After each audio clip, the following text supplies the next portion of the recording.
A lot to keep track of. It was, And I had my own characters also, so. So just there was a few shenanigans. We fought this evil German guy and a bunch of machines that he had that could fire disintegrate Evil guns guy. at will twice around. He's so salty about that. And I told you I took some liberties. long story short, this was actually at the time where we actually stopped playing the game for quite a while because the DM went, if I'm not mistaken, He needed a break. DM needed a break. He wanted DM didn't know where the story was going, so he wanted to sit back, redefine, and kind of do a hard reset on a lot of things. So we took a few months. Well, it was off. a soft reset, like I said. Yeah. Oh yeah, a soft reset. A hard reset would have been. We took a few months off, played Open Legend. That was fun. And then when we came back, it was time to fight Zurich.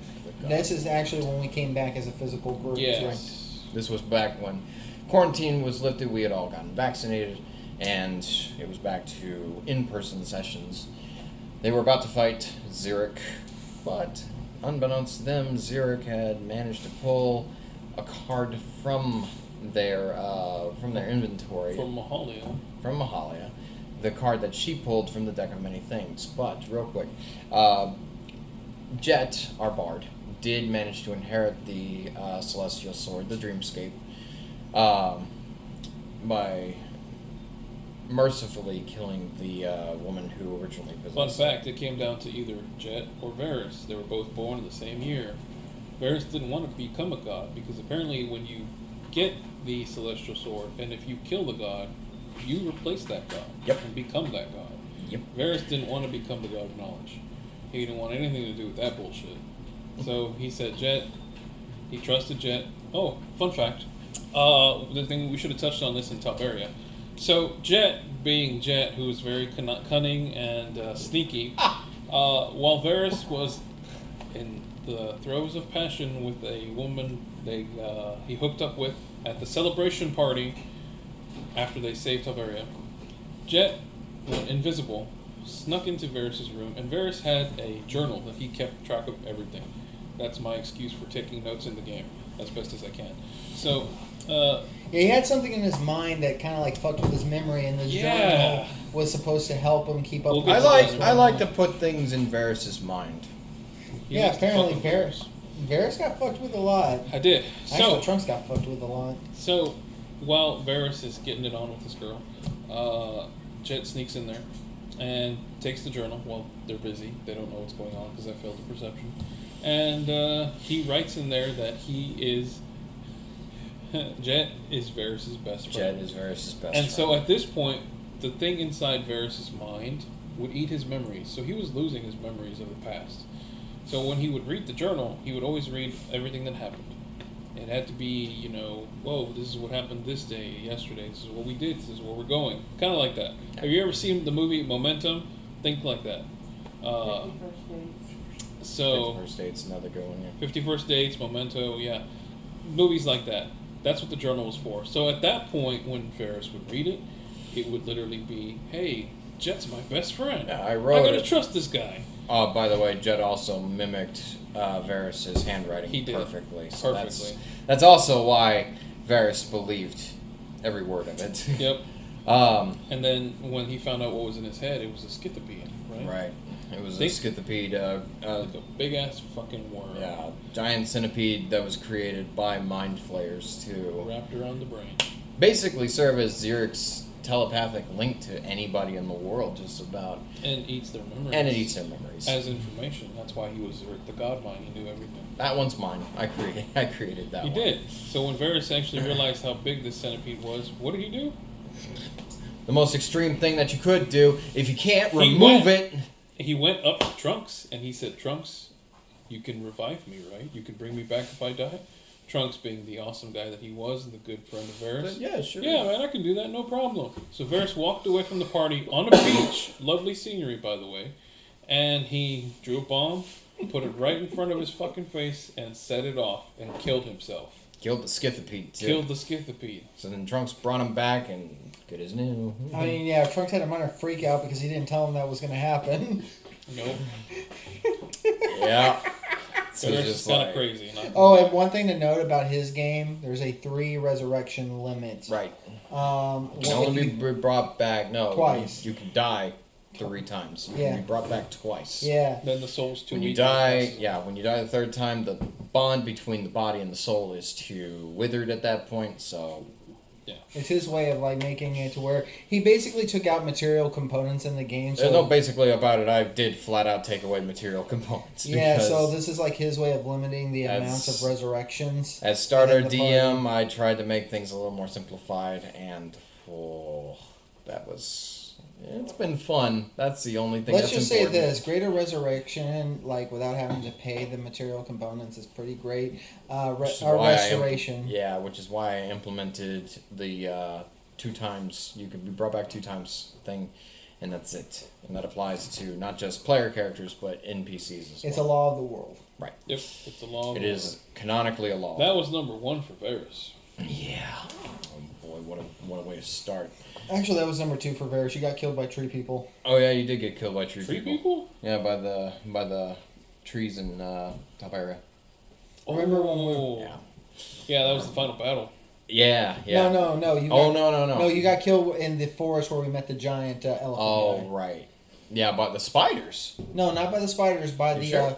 by those wood people, like the Oh, yeah, the Knights yeah, of yeah, the Green or yeah, some shit yeah, like the that. wood- Oh, that's spirits, right. I yeah, did yeah. get killed by one of them. Yeah. Yeah, so that was technically number 2. Yeah. First one was death in combat. Second one was suicide. Suicide. So- Yeah. He was down Varys there. was on his last legs. Yep. Blew up his head. But anyway, so yeah, Soft reset.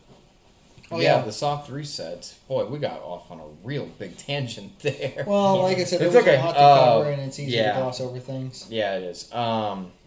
So before and like after Jet inherits the celestial sword of Psycho or of Mind, if you will, the Dreamscape, Xeric reveals that he had 2 aces up his sleeve.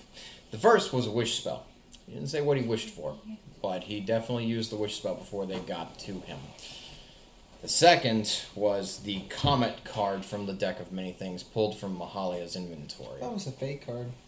Probably the Fate.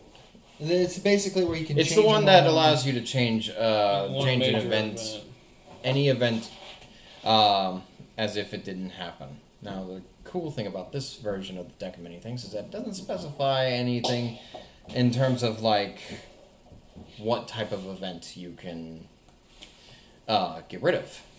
Doesn't matter. It doesn't give you any sort of time limit or anything like that. So he chose a single point in history. Now, Butterfly effect. yeah, in doing this, because he affected an event at some point in history, it caused a soft reset and flung everybody into an alternate timeline. From there, they went on to another town after meeting the new Nigmata. The Only only ones two- who remembered the time. Only 2 people Oh yeah, remember the only the 2 that previous- remembered were Jet and Varys. because they were born in the year of Nigmata. I guess There was also another reason, but we haven't gotten there Something yet. important that you need to know about Nigmata. He fucked with us the entire time. Especially Varys. He really had it out for Varys. Man, he kept threatening to eat Trunks. And he kept threatening to eat Trunks. He likes- and eat Trunks' parents. He likes to eat elephants. That's Nigmata's thing. But Nigmata was that always constant. Things like the Joker from Batman, if you played Arkham Asylum Part 2, Arkham City, he's always there. Well, I thought that Actually, Arkham Was it Arkham Knight? Arkham Knight Arkham is Knight, when he's you're right, the you're right. is when he's the illusion. Yeah, he's the illusion. Spoilers if you haven't played it by now. That's Oops, your own my fault. bad. But it's just this constant threat or annoyance, he really. just pops in whenever he wants to. Except, It's he's just not, like except he's not an Hey. illusion in this case. No, he could technically have just owned us and killed us off, but he just liked to mess with us. yeah, We were not worth shit to him. yeah. He's entertainment. Like they're entertainment for him. It's basically what it all amounts to. So after meeting with the new Nigmata, they're back in Talberia, by the way. This new timeline basically takes place right after they liberated the town from the plant monsters. Well, the major difference is that Elon didn't teleport away this time. excuse me. So the group sets out because Nigmata told them, "Hey, there's trouble brewing over in this other town. Trouble that you really. I know you guys hate me, but this is something that you might want to deal with." This Nignata pretty much came across as less of a dick one. I don't think he murdered the king or anything. No, all So- that was changed. So, like, That was we changed. didn't. Bart actually did not know that there was history with them. Most of the group didn't know there was history with them. I think the only people who knew, again, were both Jet and Varys. So we had, at that moment, no longer a real vendetta against Nigmata. So, Except for Varys and Jet. well, except for Varys and Jet, and even then, he has yet to do anything in that timeline. So, Oh, I think. I should emphasize that the entire reason why I made Zurich use the Fate card to erase that event in history is because I didn't realize that if they had done the right thing, they could have ended the campaign. What is the right thing? Probably. Can you tell us? Nope, not I'm yet. pretty sure it has something to do Damn. with Endymion. Not Stopping yet. Endymion. Something to do with stopping what Endymion did. Yep, but the deal is that Zurich beat him to it. And the other reason why I did the soft reset was because it was getting like way too much for me to handle. So had to do a soft reset just to sort of rearrange a few He things. needed to get rebooted because the plot was convoluted. Yep. That is exactly it. I'm not even gonna front. That was That's good, Chris. I created way too Good job. much. I created way too much that I just couldn't manage anymore. So we did a soft reboot. Needed to That get also rebooted played because in. the plot was convoluted. That needs to go on a fucking t-shirt. Does Seriously. I hate to say it. actually rebooted because the plot was too convoluted. Did you take that from someone? I did take it from a Star Bomb song. Oh man. Starbomb, if you this- see this, you See, got a this fan. is why we can't have nice things. Anyway. Oh no, they didn't trademark it. Oh, well, that's just I'm just that. saying, he's got a fan. Ego Raptor, watch out. Anyway, And so plus, I didn't say it exactly how they said it. I just Well, kind of rearranged, ad lib. That's fine. the point is, Okay. they went on to a town because Nigmata said that there's trouble brewing. An ancient evil is about to sprout, quite literally. Yeah. They get to this town. It's all nice and cheery, and like evil things don't come here. They flat out get within the border of this town, and then they just turn away. So why?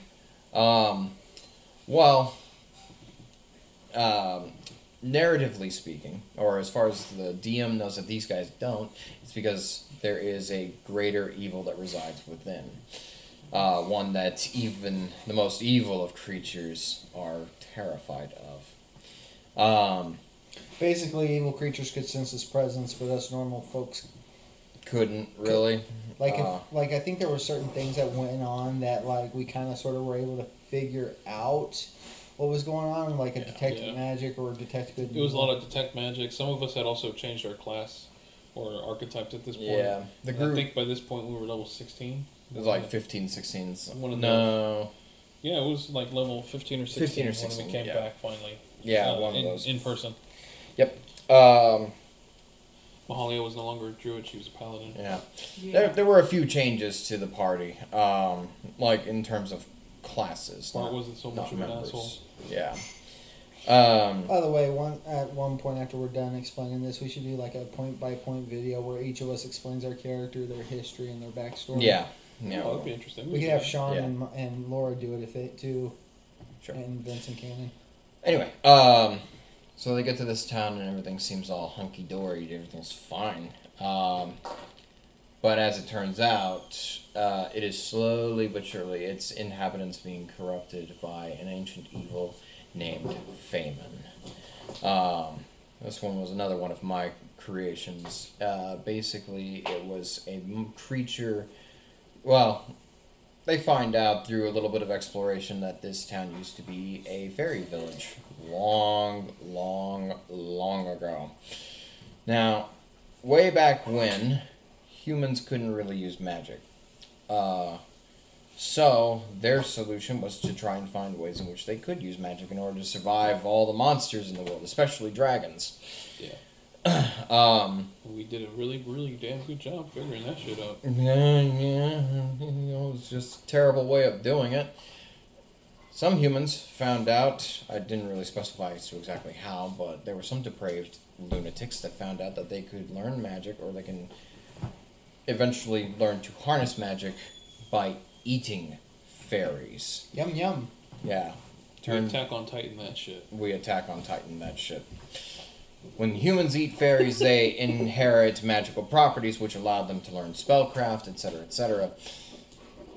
This didn't sit too well with the fairies, so they decided, hey, we're extinct anyway. Let's use this dark ritual that Nigmata told us about to create this fairy demon, hence the name Feynman. Feynman was born and he caused corruption across the entire world and damn near brought it to extinction. It was thanks to the efforts of an Owensburg way back when that Feynman was able to be suppressed but not killed. Right. He would come back after every so often. One of the duties of the Owensburg clan was to basically cut Feynman back whenever he was growing too big. Yep. Think Aku, but a lot more menacing. Yeah, that makes sense. And so it became, as the town was starting to get more and more corrupted, they fought off a whole bunch of apple monsters. So, yeah, go ahead. It was basically like a giant puzzle to an aspect of this town. We find pieces of metal ruins, and we found little dead fairies that we had to figure out what the hell happened. Found a little itty bitty journal that we had to figure out how to read that and then enlarge it so we can understand it more. And these little runes were actually letters in the fairy language. So it took a while for us to figure things out. Varys, though, being Varys, figured out that if you accidentally drop one of these metal plates on the ground, a black vine, pure black vine, would just shoot out of the ground, and their little apple-sized skulls would be on there, and they would scream horrific psychic damage. And some people in the village got killed because of that. Yeah, a lot of nice NPCs that we were trying to keep alive. Every time we revived them, these fucking apples would scream and kill them all over again. Innkeeper and her This daughter. was all by accident, by the way. It's like, oh, you're alive, you're going to feel better now, that's good. Suddenly another apple showed up and murdered them. But it didn't just stop there. There were several people, women and men in the village, actually becoming impregnated by Feynman. Which was basically just a means of spreading the seed and spreading his corruption. This guy has a thing for pregnancies, I'm starting to realize. But just Oh, yeah. come up with some of the most fucked up things. Are you okay? Yes. Do you need help? No. Okay. I wanted to go with a hardcore horror, grim aesthetic, dark fantasy, hardcore dark fantasy, real berserk shit. Yeah, if you've never seen Berserk, you should watch it. Yeah, Read it. fix that problem that too. immediately. Watch and read it. Anyway. So, it turns out now the entire town has become infested with cells from Feynman. So, everybody's everything went really bad. getting quickly. twisted and demented and just some of the most fucked up things that you're ever going to hear. I won't repeat them here, just because. It got really bad. Just imagine some really bad stuff going down. Got really bad. Not just violent Think things. about some of the most because the deal is that Feynman was the king of human depravity, and that's exactly what he emphasized with the humans who were affected by his aura. They became depraved. It was bad, guys. Yeah, think about some of the most depraved things that you can think of. Chances are it happened in that. That time. just pushed us even harder to find the source of this and stop it. So eventually we actually did, thanks to Nigmata, who helped us and teleported us directly into Feynman's lair. Yep. We went and we were going to face him. We also had the help of a green dragonborn named Verasite, who was part of the Markov Marshals. Very good. Think of them as monster slayers. They're beast marshals. They get hired by towns and cities to go and hunt down monsters that are causing problems. Yep. One of them was there to help us. Their leader actually was able to see into the future and was able to predict when certain things were going to happen, which is why she sent Veracite to this town to help the Misfits. Yeah. And that's exactly what he did. Yeah. Inside the lair of Famine, Veracite, they all ran into Scarlet again. Yeah. That bitch. Yeah. So Scarlet was pretty much a major antagonist throughout most of this game. Yeah, we didn't mention her much outside the first time we met her, but we ran into her and her sisters quite a few times. yeah. And every single one was kind of a, let's just say, They're all bitches, save for two of them, technically. And they all wanted to kill us. Yep. I thought all of them were. I mean, the yellow-haired one almost seemed just as bad as the Scarlet. Yeah, but Alani. Oh yeah, Lonnie and Ciara. Alani and Ciara, who Yeah, I forgot about old Lonnie and we're Ciara. we're getting to Ciara here in just a moment.